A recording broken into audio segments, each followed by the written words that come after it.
y'all. It's Dr. Reagan. And I know it's been a while, but welcome back to brand new episodes of CRxOWN Talks, your weekly dose of health and healing for Black communities, where in about 15 minutes, we clear up myths about Black health and break down the healthcare questions you wish you'd asked and the itch they should have told you. Now, this week, we're centering our kids. I'm calling it back to school season, but y'all probably been in school for a couple of weeks now. But we're kicking this series off with someone who holds it down behind the scenes, the school nurse. Now, if you think school nurse just means Band-Aids and bellyaches, this convo is going to change your mind. Today, my guest is Lisell Zuñiga, a school nurse with 8 years of experience in schools, but also the last 4 years with some administrative roles. So we're going to get some really good information from her on what her experience has been in keeping our kids safe, supported, and seen. So let's get straight into it. What's one myth about school nurses you wish would disappear forever? Well, there's so many. One that I wish would disappear is that school nurses are just here for Band-Aids, ice packs, and tummy aches. And honestly, I think that comes from when we were going to school, but the role has evolved so much. Today, we're public health leaders in the building and our communities. We manage chronic health conditions like asthma, diabetes. We handle mental health crises. We respond to medical emergencies. We track immunizations, and we connect with families to provide the care that they otherwise wouldn't get in the community. We advocate for health services, including one of my favorites, school health-based services. For many children, especially in under-resourced communities, school nurses are the experts and the closest thing to primary care providers children will see all year round. Yeah, I think that's really huge and kind of what I think about too, right? Like a lot of times your school nurse may be the first person to catch a lot of different illnesses, including, like you said, asthma. They may be the first one to kind of identify what that is, whereas parents may sit back and say, oh, they just got a cold or they got sinus or something like that. School nurses may be one of the first to kind of identify something that's more harmful is going on there. Now, you mentioned immunizations, and we know that immunizations are under attack in certain states. How should families think about this, especially for school health? They should really connect with the school nurse, connect with their healthcare provider. There can be a lot of miscommunication out in social media coming from maybe like neighbors or families that we connect with that probably don't have the most accurate evidence-based practice. I really like to connect with like Illinois American Pediatrics, Academy Pediatrics. I'm sorry if I butcher their name, but they have a lot of good resources. They not only focus on providing resources for the school nurse, but also parents, teachers, and the whole school community. They have a very strong social media presence. Okay. And what are some of the most common health concerns you see at the start of the school year or even throughout? And what do families often overlook? The first few weeks is like triage season, right? It's like a little storm going on in the nurse's office. We see a lot of asthma flare-ups, overdue vaccines, and a lot of vision and dental needs that went unnoticed. Mental health also shows up really big. Little ones with separation anxiety, the older ones feeling overwhelmed with the class schedule. Maybe they were used to just going to one room the whole day. Now they're at a grade level that has them kind of switching classes. Even something as simple as missing a medication can be very dangerous if a child has a seizure, diabetes, or allergies, or any chronic health conditions. They want to be safe and every day for not only students, but for staff. And yes, we also take care of staff. And speaking of medications, that is a big part of what we do, either educate parents. And that is something that parents probably don't realize, that we're very big on medication because we track side effects. We might track, is the dosage correct? We communicate with providers. We kind of keep track of the students to see how they're doing. So I think that's a huge role that the school nurses play. That's a huge role. And I know that sometimes some parents think, if my child has a medication, then I'll just tell them what to do. I don't have to get the school involved. But why is that not right? Well, it's really important to get us involved, especially for the students that have an IEP or a 504. We even want to know what they're taking at home. So if they come to the nurse's office and they're not feeling well, we already know, okay, this might be a side effect of a medication they're taking at home, or this is not a side effect, and we really need to get the experts involved. Yeah, you had a really good point too. Earlier question about mental health of children and how like different age groups may be having issues related to the classroom and what the transitions are just in their stages that we go through as we mature. And so that's really important for our parents to understand. And the school nurse is a good resource for doing it, right? Right, correct. We might have counselors or social workers in the school.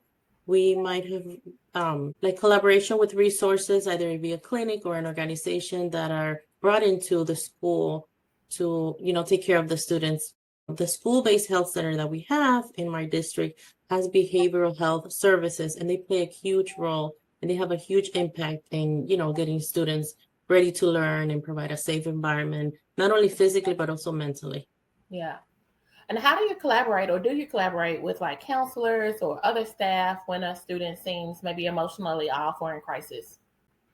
At the beginning of the school year, myself I encourage the school nurses, like, make yourself present in the school, even if it's your first year or you've been there for many, many years, and just kind of have like a team debrief.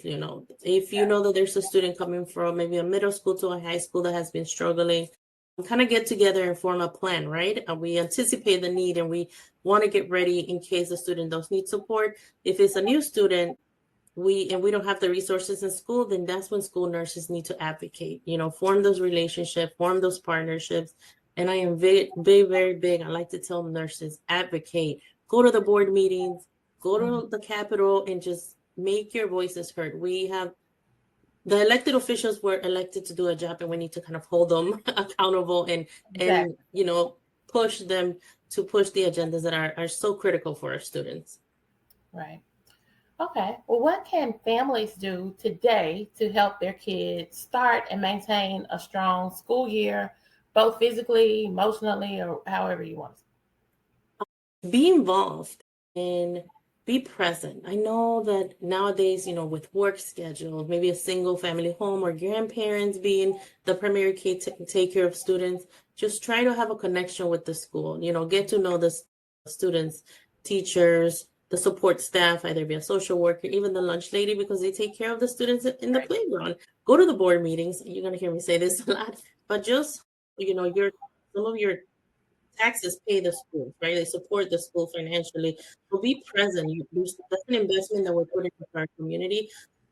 If just go to those, even if it's like a back to school fair, or a health fair, whatever it is that the school is having as an activity, take the kids with you. We really need to work on getting back to where there's an event and the families come out, right? And we form a community. I feel like now we don't see as many Black parties. We don't see as many community events.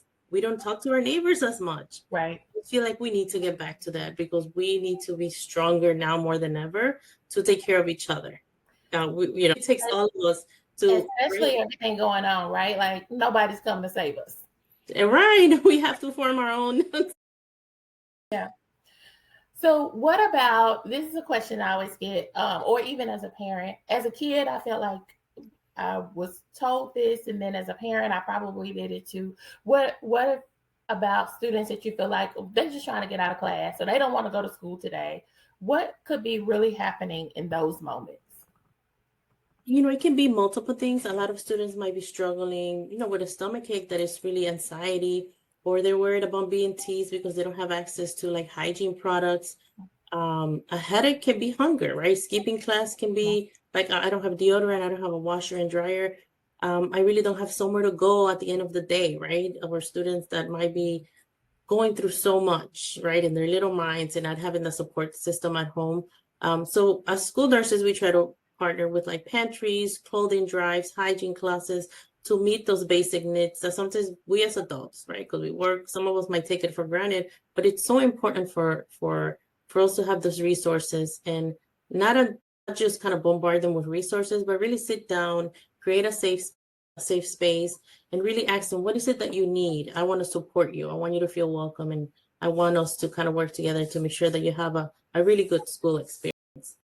Yeah, I think that's a really, really, really good point, because those are public health concerns, right? Like you said, like school nurses are public health advocates, public health practitioners in a lot of ways, because you have to consider things like hygiene, immunizations, even like communicable diseases. Like I know here we had a hand, foot, and mouth outbreak in a school. So you have to really consider those things as you prepare your work, right?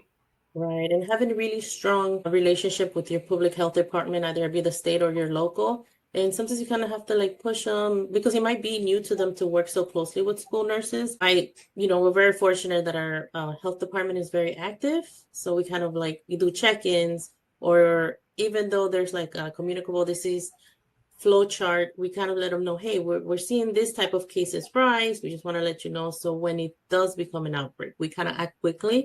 I really encourage the nurses to step out of their health office and branch out and let the community know that you're there. And when I need you, I will be calling you.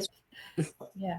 Now back to parents. So what do you wish caregivers, parents, etc., understood about those calls home? Because they're inevitable. Sometimes you're gonna have to make a call home, say, come get your kid, or this is happening, or X is happening. What do you wish they understood about those calls, and why those calls matter so much?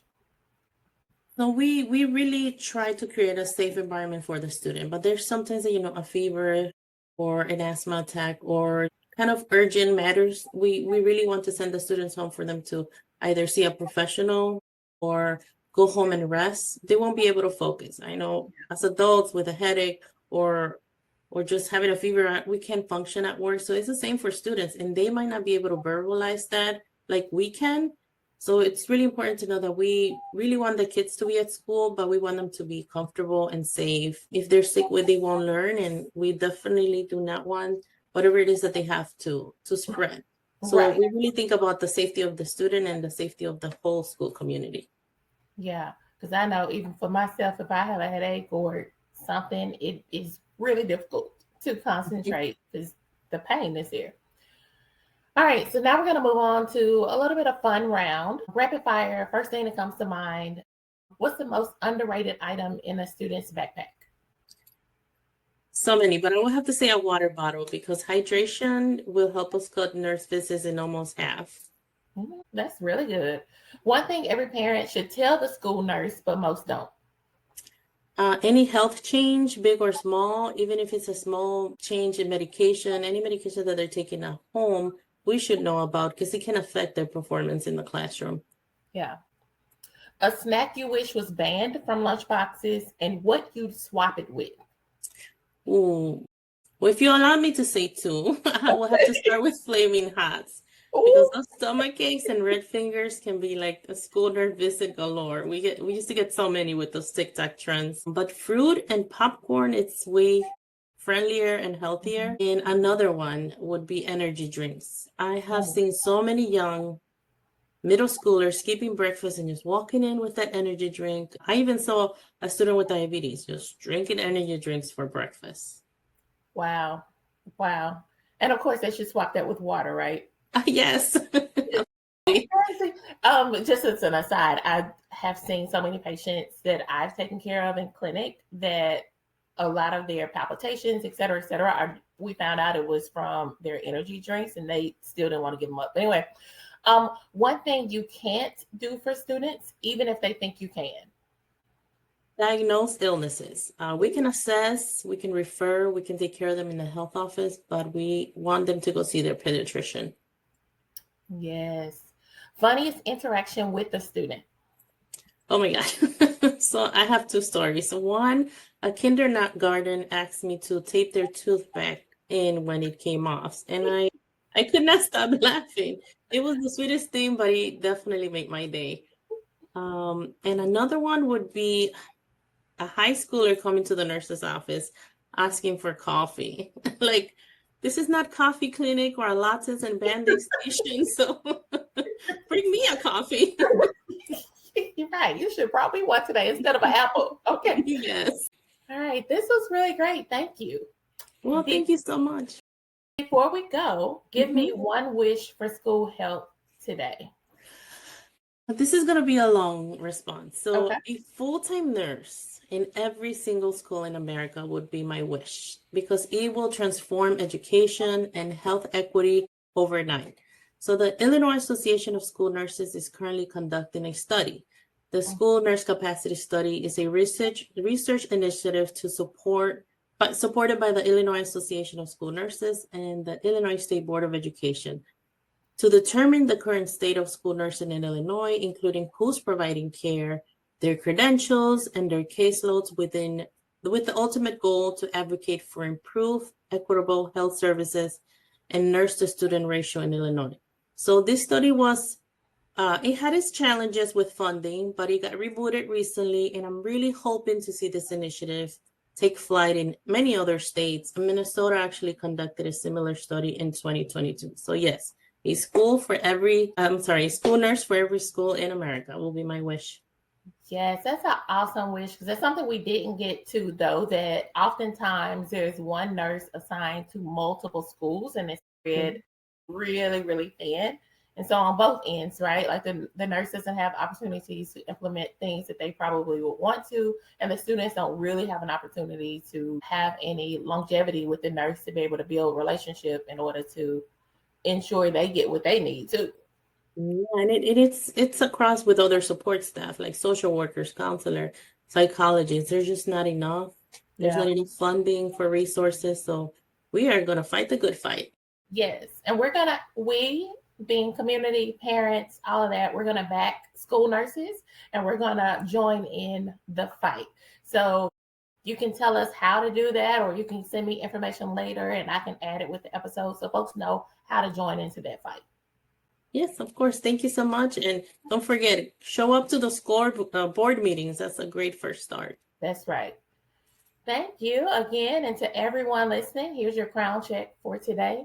School health starts before the first fever. When families and nurses work together, the students are going to thrive. This has been your health check-in with Crown Talks.